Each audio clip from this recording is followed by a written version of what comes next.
Yesterday, right after we went off the air, they traded left tackle Laremy Tunsil and a 2025 fourth round pick to the Washington Commanders for a third and seventh round pick in this year's draft and a second and fourth in next year's draft.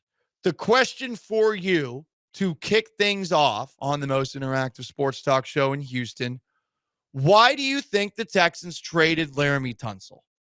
Why do you think they did it? There's a variety of reasons. I think some people have been looking at it through the wrong prism.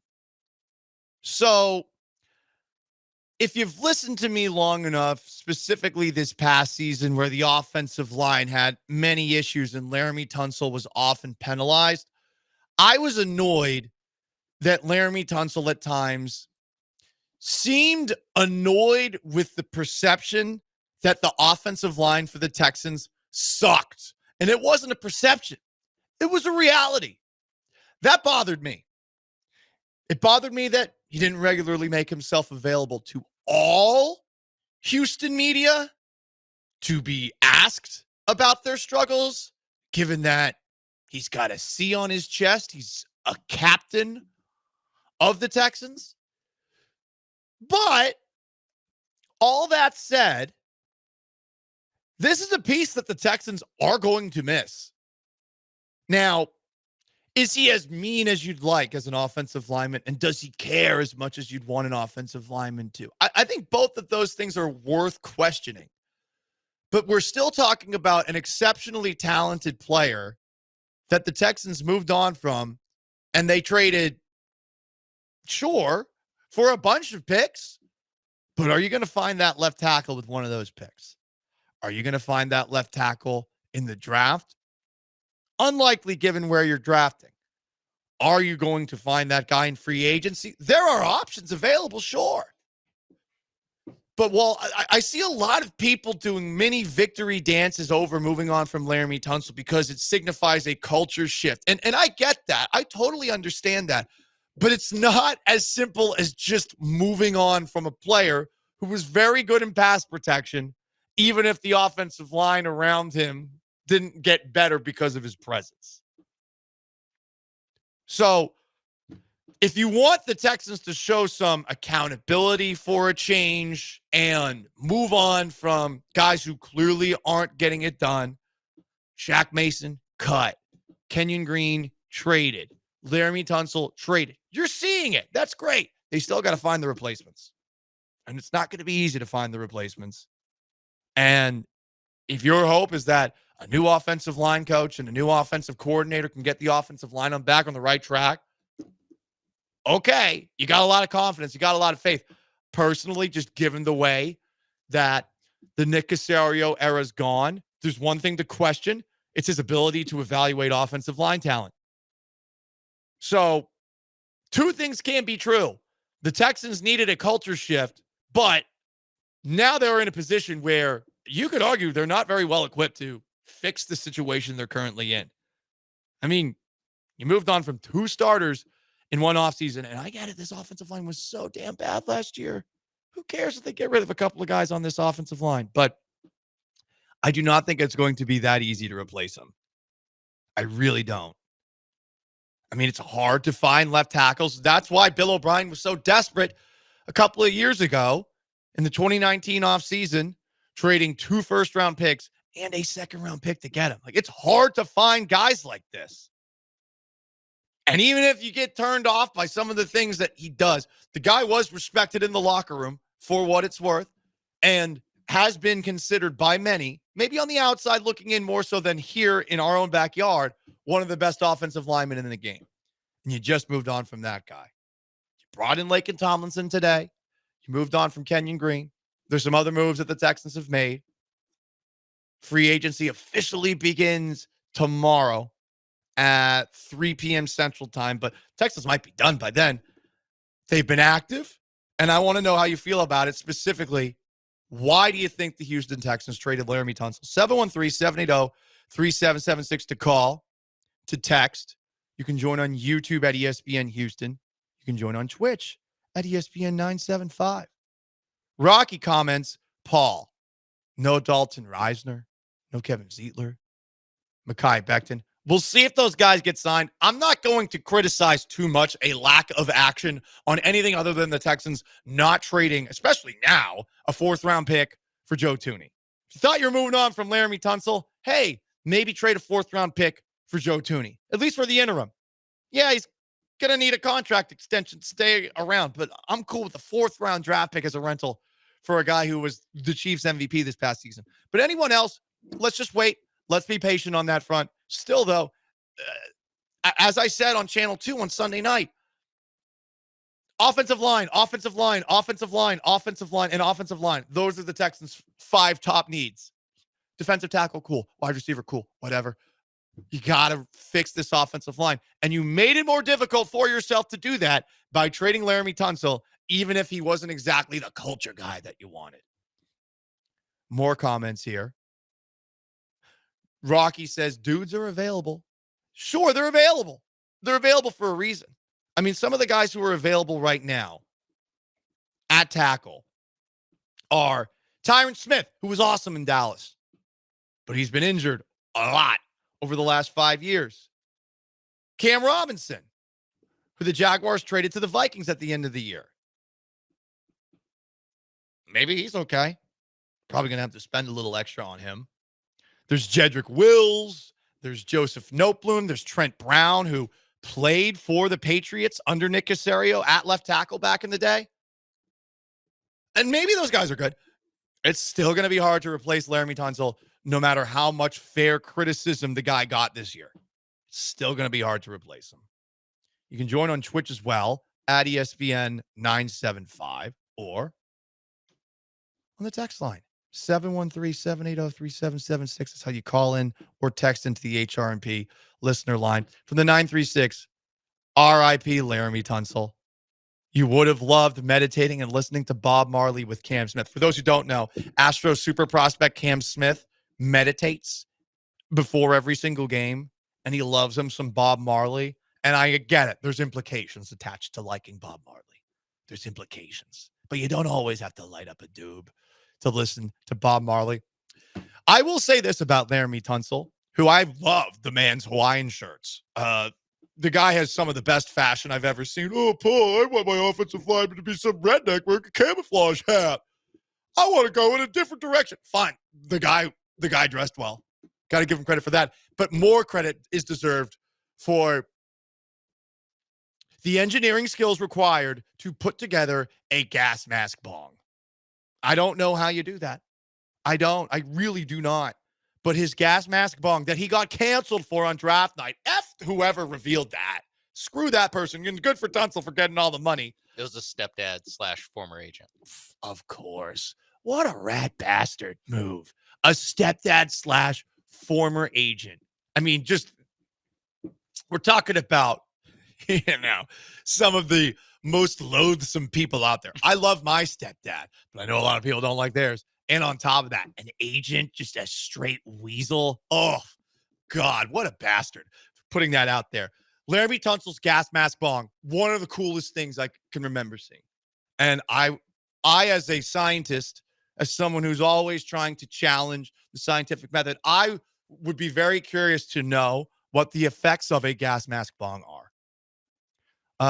More comments here from the 346. Tunsil's so happy right now. He's going to a team that was in the NFC Championship and a team on the rise. All right. A team that Magic is one of the owners of, and he's in a chocolate city. What does that mean? Does that mean that there's it's a little more black? Is that what he's trying to go with, this texter here? Well, DC is like one of the nicknames is Chocolate City. I've never heard that before. That's a badass name. I love it. Yeah, it is because of the racial makeup. Gotcha. Okay. Okay. The area. Listen, I'm just trying to figure that out on the fly. I was like, oh, okay. Yeah, that does sound, I guess, right.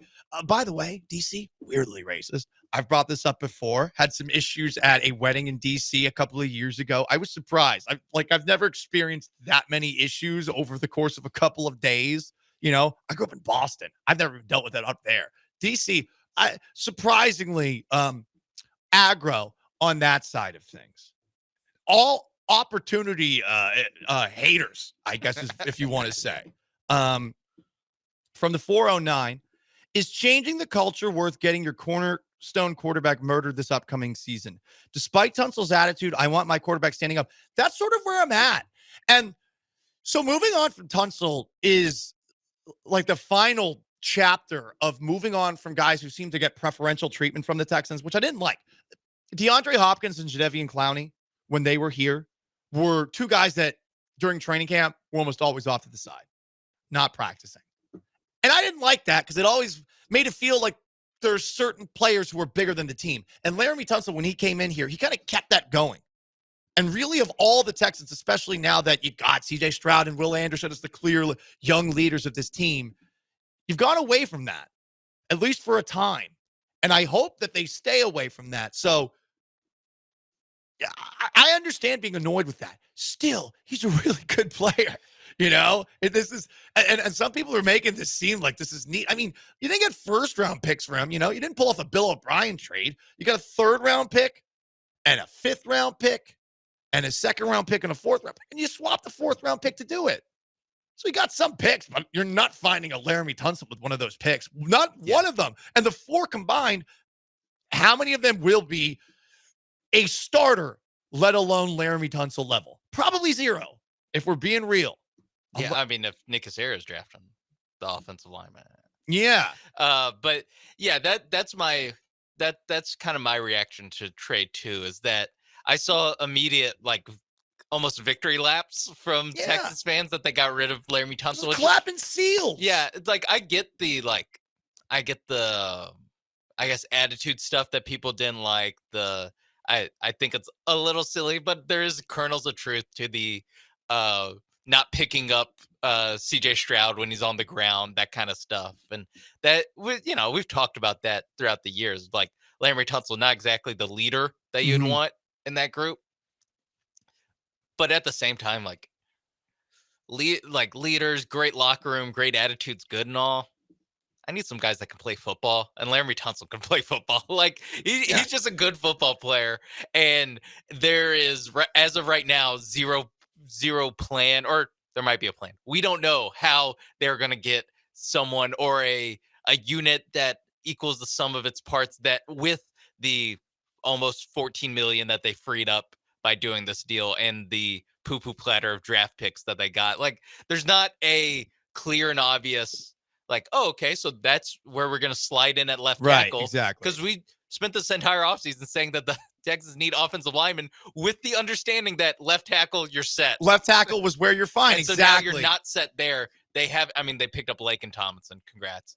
But you're not, there's just not been a move right now. And I don't know what the move is that makes me feel better about this. Because in-house, Blake Fisher, he's basically only played right tackle. Yeah. I know that he's done spot duty there. Titus Howard did spot duty back in 2021 at left tackle. And by the way, like, who would you rather have? Laremy Tunsil or Titus Howard?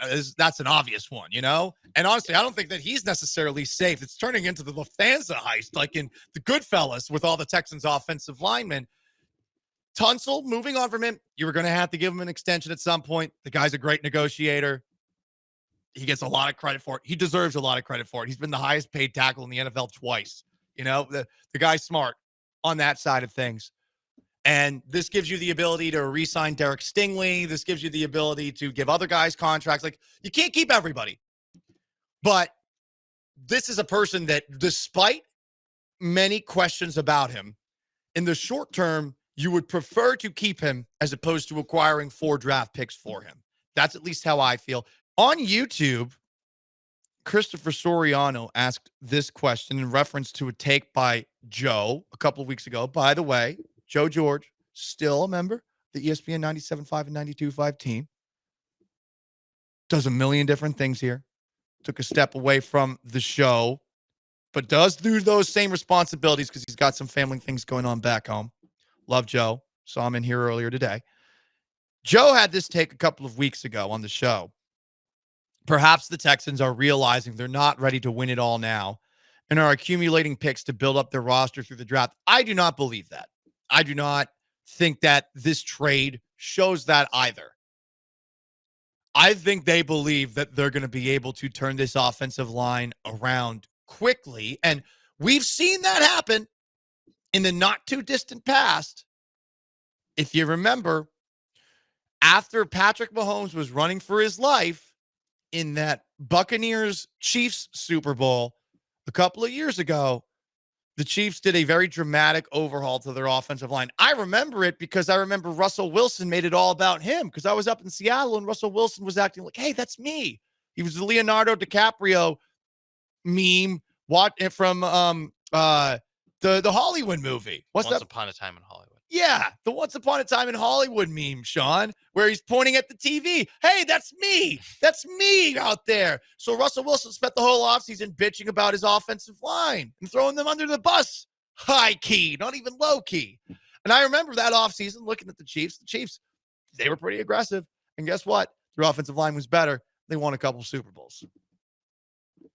So sometimes you make aggressive moves thinking that you will be able to fix something very quickly. And I'm sure the Texans believe that they can. I'm just saying trading Laremy Tunsil makes it a lot more difficult. I don't care how the players, his teammates feel. Like Joe Mixon, hell nah, on Instagram. Titus Howard, I'm going to be sick. Like, I don't give a bleep what they think. I do, though, care about their ability to fix this. And this is going to be hard because the people available right now are probably not better than Laremy Tunsil in 2025/2026. They're probably not better. Yeah.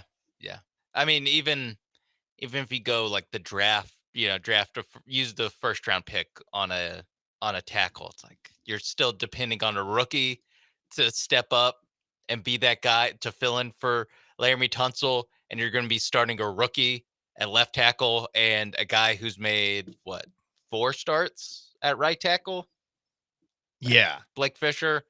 I mean, I'm counting the playoff games, right? But it's like, and it was a struggle at first. Yeah, it's like 3 or 4 starts. We don't even know he's good at right tackle. Yeah, from Blake Fisher on one side, left side a rookie, Laken Tomlinson, Juice Patterson, whichever one of those, and then Juice Scruggs / Jarrett Patterson, right tackle to be or right guard to be named later.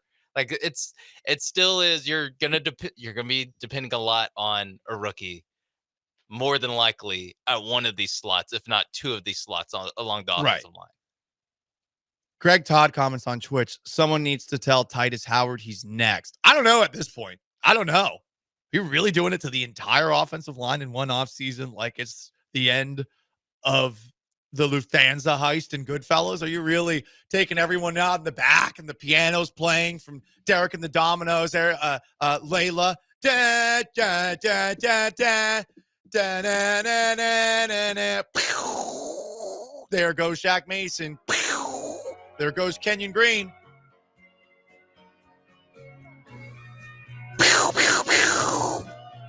There goes Laremy Tunsil. Uh-oh. Titus Howard's running. Titus Howard, he's not running that fast. He's a big boy. He's a fatty poombati. He's on the offensive line. Better run, Titus. There's nowhere to go, nowhere to hide. Look at that contract. It's way too much money. Right tackle only, my ass. You weren't very good at it. Seem to have changed your tune on it very quickly. But at the same time, if you're going to move on from him, you're making it more difficult for yourself. I'm amused by the bloodthirsty nature of Texans fans right now. And I get it. I mean, they allowed 8 sacks in that playoff game against the Chiefs. 8 sacks. I get it. No, I do understand why people aren't like, man, Tunsil's my dog. Like, what am I going to do with my Laremy Tunsil jersey now? Like, I understand. I understand why people aren't doing that. But I feel like there's a certain level, like they're just ignoring the, like, well, now you need a left tackle. And you just traded, like a top 5 one in the league. Yeah. It's going to be hard. It's going to be harder than thank God we got rid of this guy. Just admit it. You could think that, by the way, thank God we got rid of this guy. I like the idea of shifting the culture away from certain players being above the rules because of having been here a long time. I do like that. But just acknowledge it's also going to be hard to find his replacement. That's all I'm asking for. You know, I'm sure that in the French Revolution, when they killed the king and they killed Marie Antoinette, let them eat cake. Let them eat cake. I'm sure they thought that everything that came next was going to be good. And instead, you just got a lot of dead people and eventually Napoleon, who was basically Hitler of the 1800s, minus all the death camps. So, the guy was trying to conquer everything because he had a short man complex and wasn't getting laid. It's a true story. So, I'm just saying, sometimes you make a move and you're like, yeah, and you don't really know what's coming next, and what's next isn't necessarily always better. Yeah. That's all. It could be. But Nick Casario's one weakness with the Texans has been addressing the offensive line. And, okay, you got rid of a holdover, Bill O'Brien acquiring when he was general manager. 2 first rounds. That's the second. Good God. I will say, yes, they traded 2 first rounds and a second. Overpay at the time. I do feel like they got, I don't know if they got 100% of what you think you would get from Laremy Tunsil trading them away. I would have thought at least one first. I would have thought, maybe like another third, or you wouldn't have to exchange fourths or something like that, where like it's a little bit underwhelming of a haul. And I understand that 5 years have passed since the original Laremy Tunsil trade. So like there is some natural, like he's just not a guy in his mid-20s anymore. He's not a left tackle in his mid-20s anymore that you're trading for. But and you actually have to have him for 5 years, like that matters in part of the value map. But it was a little bit, I don't want to say underwhelming of a haul, but it's not exactly like a heist. Maybe I just have heists on the brain, but it's not exactly like a, oh my God, robbery shocker of a trade. It's just kind of like, okay, yeah, some good pieces. Good pieces for a guy who's going to be negotiating a new contract and is getting up there in age, and at some point the decline will happen. Yeah, if you want to say that this is a Bill Belichick, 1 year too early instead of 1 year too late, all right. You still need to replace him. That doesn't change the fact that you need to replace now at this point 3 or 4 guys on the offensive line as opposed to 2 or 3 2 days ago. So and again, other than Lake and Tomlinson, they haven't done any of that. Nothing yet, but give them time. Technically hasn't even started yet, free agency. From the 409, most interactive sports talk show in Houston, Paul Gallant Show, ESPN 97.5, 92.5 on YouTube, at ESPN Houston, on Twitch at ESPN 975. This texter from the 409 says, it's funny, y'all seriously think Tunsil is still good. Dude's attitude sucks, and he's a penalty merchant. 100% true that he's a penalty merchant. I don't think that his attitude sucks as much as his attitude is not what we want it to be, considering he has a captain C. Yes. He's not a mean blocker, and there are times where he came off as aloof. He was still good at what he did. But him being good at what he did not raise up the level of the play of the offensive linemen around him. I saw some texters saying, hey, for what another from the 205, I expected Tunsil to be a leader and help the younger guys on the offensive line. He didn't at all. That's not his job, though. I mean, he's expected to help for sure, but it is not his job to make all of the offensive linemen on the interior better to a point where they can pick up stunts. That is the offensive line coach and the offensive coordinator as much as it's Tunsil, if not more than Tunsil. I agree. You don't have to make them better, Laremy. Can you at least be a good example and show up to practice? That's fair. Not to go Bill O'Brien, but can you practice? Practice for me? And not seem annoyed that people are not making you first team All-Pro, which he cares about a lot. Yeah. And also on top of that, seeming annoyed that people were asking him about the penalties. The Vikings game, both he and Titus Howard were insufferable afterwards. And listen, nothing against these two guys. I don't know him personally. All I know is in that moment right there, it was a major turnoff to hear the way that they handled being criticized for really just a rough day with mistakes that sure could have been the subject of the officials targeting things a little bit extra early on in the year, but also it was like, hey, adjust. The whole game was a problem.